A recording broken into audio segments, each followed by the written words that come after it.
Next, we're going to go to the medicine wheel.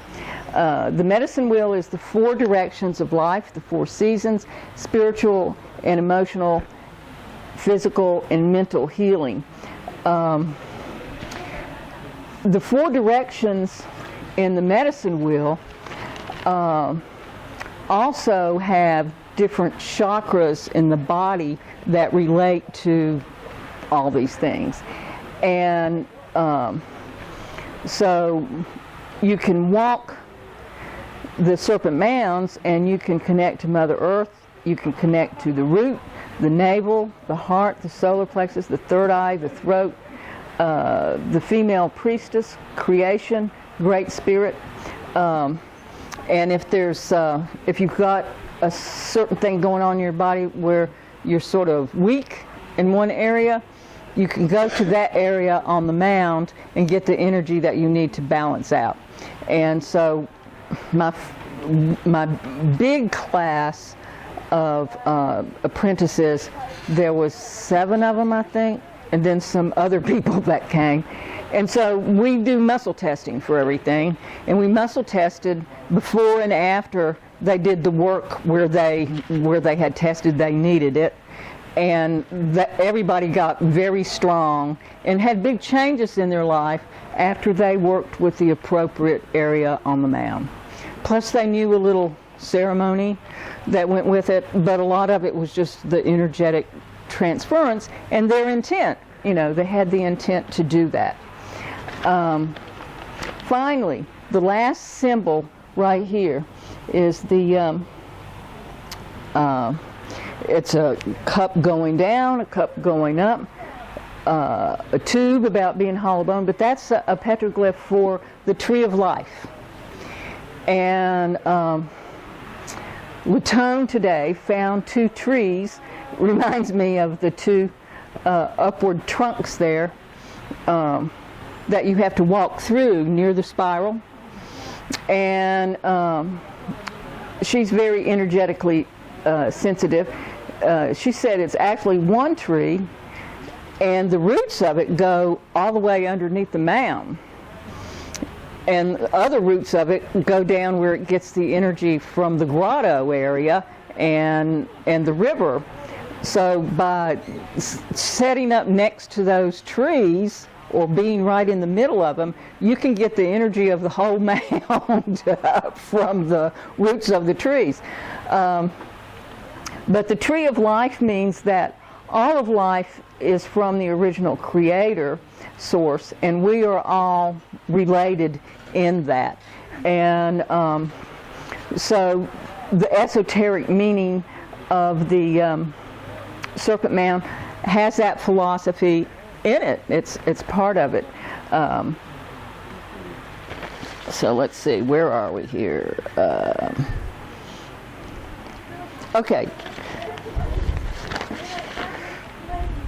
So what we're going to do next is we're going to walk the Serpent Mound rug, and the Serpent Mound rug has the chakras on it, but it also has some higher meaning to it that has to do with the ascension process. And what's happening, and I'm sure you guys know about it, is that the energy on the planet is going up, up, up, up, up. We were born in for thousands and thousands of years. I think it was at 7.8 on the Schumann resonance scale, which is the heartbeat of the Earth, and now it's doubled. And usually you only get 1 point raise in like 1,000 years, and we're still standing here. I mean, you know, it's unbelievable we can even exist.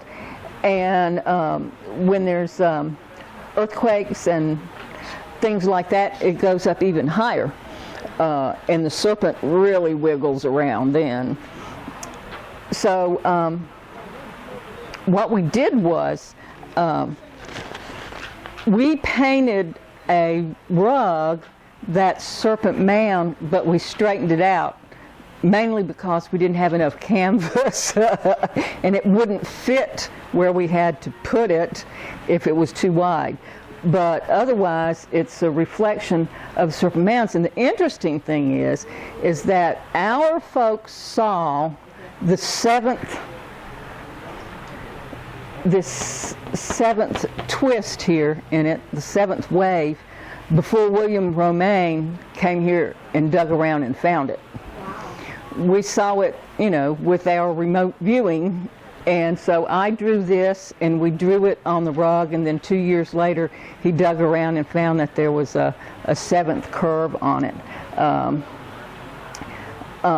So when we made the rug, we also wanted to put different levels of ascension on it.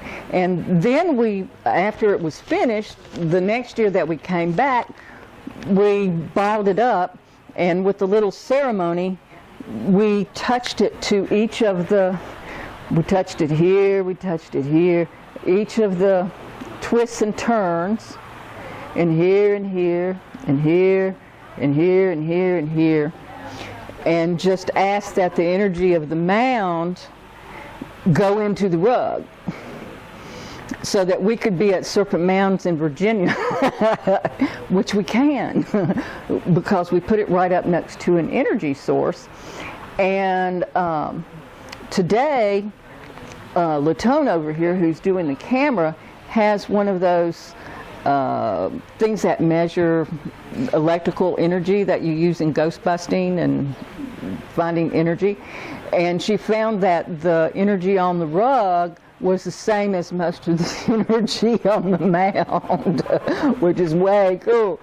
And so you're welcome to copy my idea. You just have to have patience and a bunch of canvas. And so let me show you how I use some of these same things in my art. This is something that I more or less channeled. We have an angel in the meditation garden at the Amethyst Center, my healing center, and the angel kind of looks like a dragonfly. So here's the spirals on both sides. It's a spiral that builds energy and the spiral that releases energy. And then there's spirals here.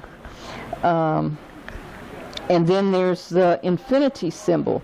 And then there's a symbol for water and the symbol for air. And when you put this on art with intention, it does something. So here's the medicine wheel and here's the spiral.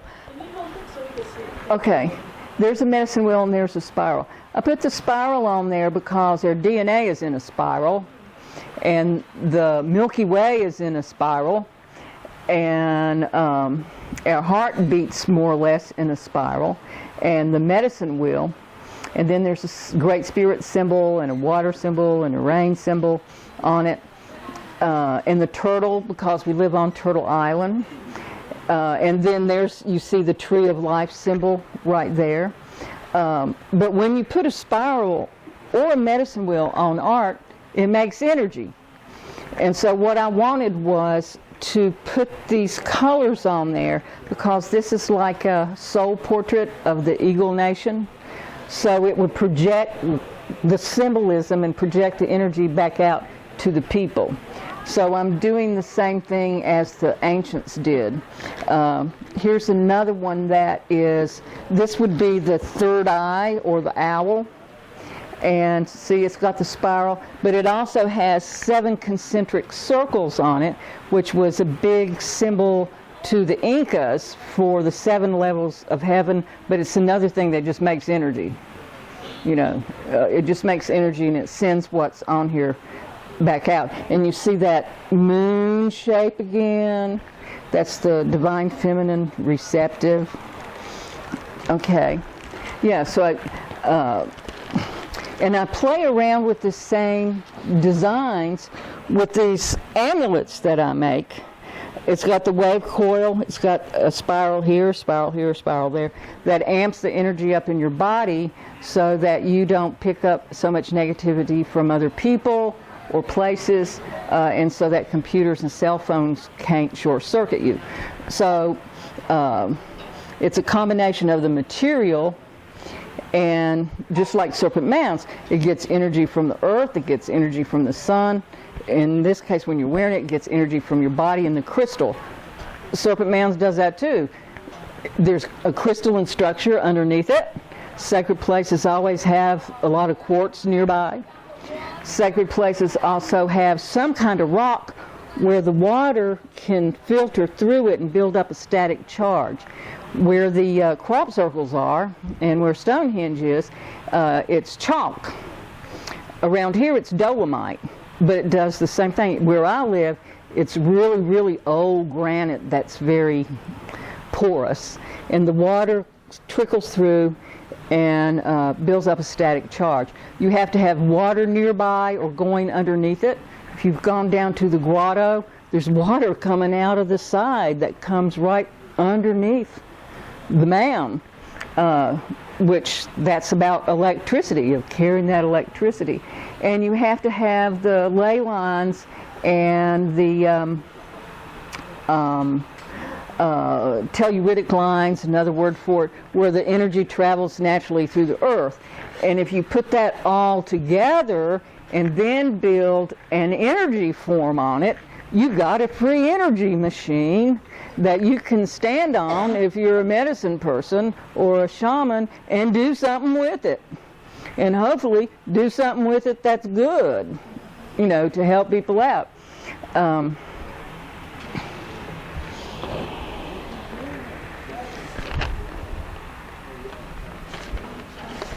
Let me do my talking part and then we'll walk with the mound. Okay.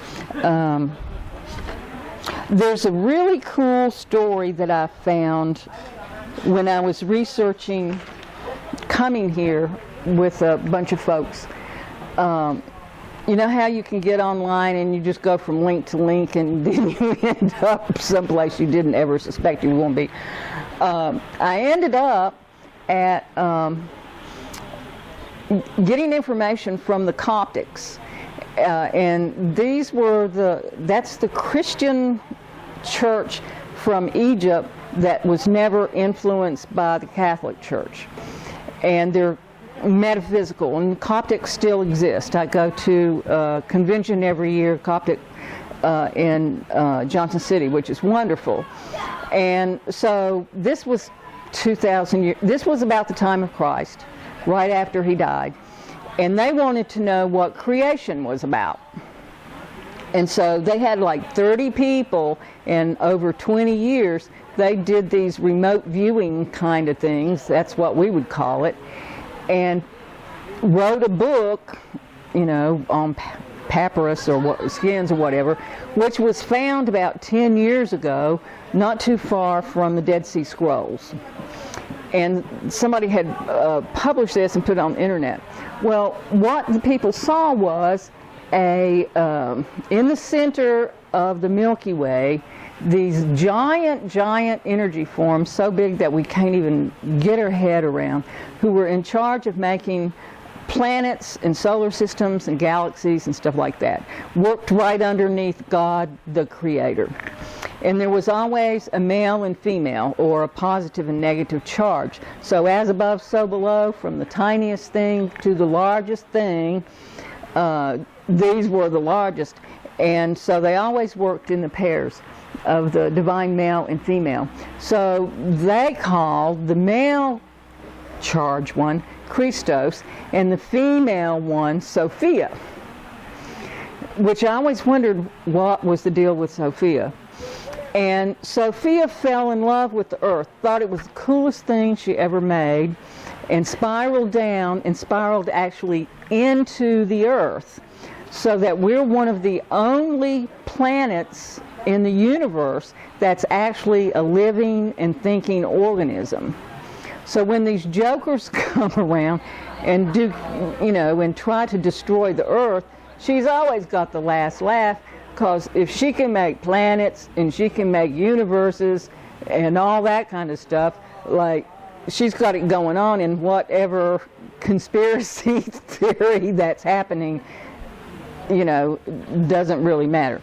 It, you know, much more powerful, much more powerful.